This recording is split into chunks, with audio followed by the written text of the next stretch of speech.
Sebelum digunakan, pastikan pH meter sudah terkalibrasi.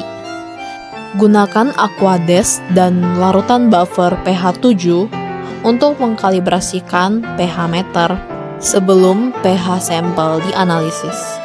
Larutan buffer pH 7 digunakan karena pH 7 adalah titik netral pada skala pH dan berfungsi sebagai titik awal kalibrasi atau titik offset yang penting untuk menentukan potensi asimetri elektroda. Dengan menggunakan buffer pH 7, pH meter dapat disetel ke 0 mV sehingga memberikan dasar yang lebih akurat untuk menyesuaikan pembacaan pada titik kalibrasi lain seperti sampel air yang pada umumnya memiliki pH 7.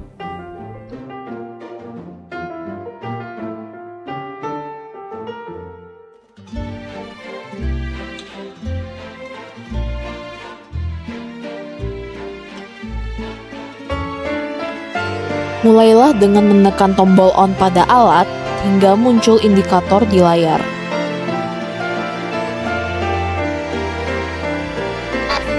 Tekan tombol pH yang ada di alat, celupkan elektroda atau probe pH ke dalam Aquades untuk dikalibrasikan. Lap probe pH menggunakan tisu. Pengelapan dilakukan secara searah. Kemudian celupkan probe pH ke dalam larutan buffer pH 7. Atur pH hingga mencapai angka 7 di indikator layar.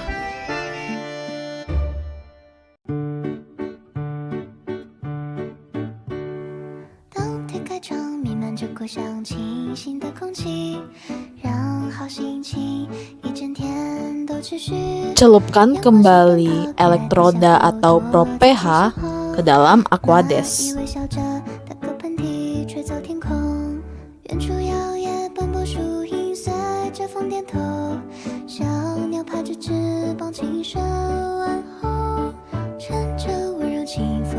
Setelah bagian alat dicelup, perhatikan pada indikator layar yang menunjukkan pH pada sampel air isi ulang.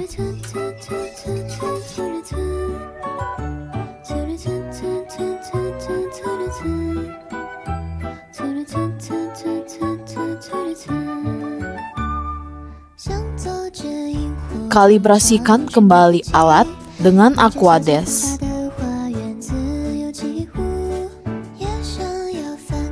Selanjutnya, tentukan pH pada sampel air sumur bor.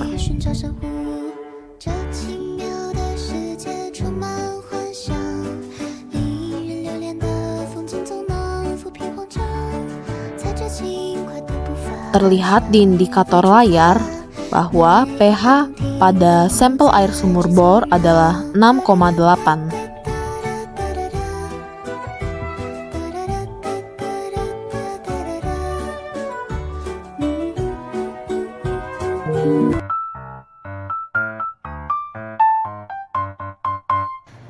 Untuk sampel masih menggunakan air sumur bor dan air isi ulang.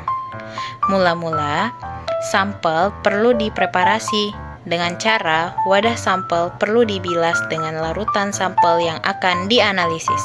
Hal ini bertujuan untuk menghindari kontaminasi dan memastikan sampel mewakili komposisi aslinya. Pembilasan memastikan juga bahwa wadah bersih dari sisa-sisa zat sebelumnya atau air yang dapat mengubah konsentrasi analit dalam sampel yang sebenarnya, sehingga hasil analisis di laboratorium menjadi lebih akurat dan dapat dipertanggungjawabkan. Sesuaikan juga ya untuk jumlah larutannya mengikuti indikator atau garis putih yang tertera di dalam wadah sampelnya.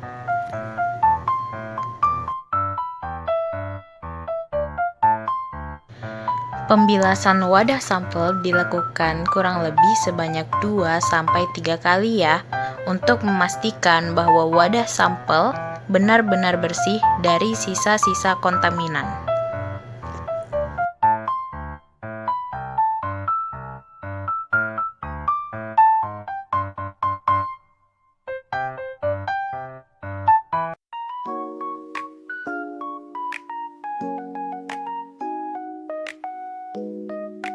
Sebelum turbidimeter digunakan, alat perlu dikalibrasi.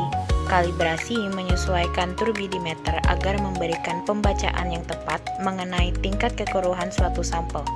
Kalibrasi turbidimeter dimulai dari nilai NTU terendah untuk memastikan akurasi pengukuran pada kisaran kekeruhan yang sangat rendah, yaitu 0 NTU atau Nevelometric Turbidity Unit.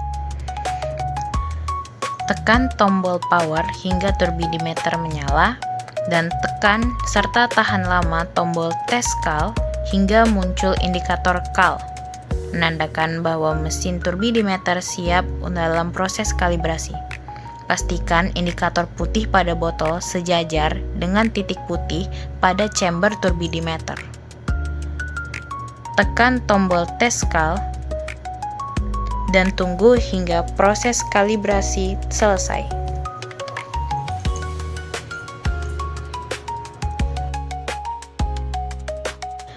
Ganti larutan blanko dengan larutan dengan kekeruhan 100 NTU. Kemudian, lanjutkan proses kalibrasi. Turbidimeter ini akan mendeteksi partikel-partikel yang telah tersuspensi untuk mengetahui nilai kekeruhannya. Setelah selesai, indikator akan otomatis berganti pada pengukuran suatu sampel.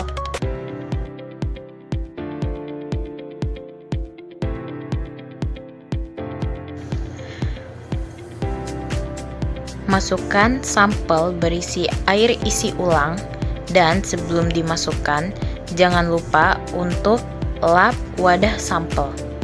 Hal ini memastikan agar cahaya yang masuk bisa lebih akurat dalam mendeteksi partikel yang tersuspensi. Kemudian, tekan tombol tes kal. Pembacaan akan langsung berproses di dalam turbidimeter. Setelah pembacaan selesai, akan muncul pada layar indikator 0.00, menandakan bahwa sampel dapat dikatakan sangat jernih dan tidak keruh sama sekali. Kemudian, ganti sampel dengan air sumur bor. Jangan lupa untuk selalu membersihkan wadah dan menggojoknya sedikit agar partikel-partikel yang mengendap bisa terhomogenkan dengan baik.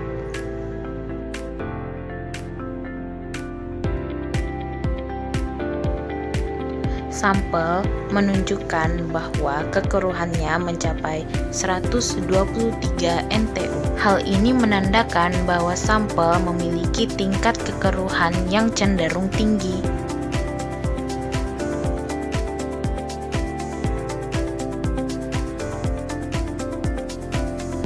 Ini adalah data pengamatan dari uji fisika dan uji kimia yang sudah kami lakukan.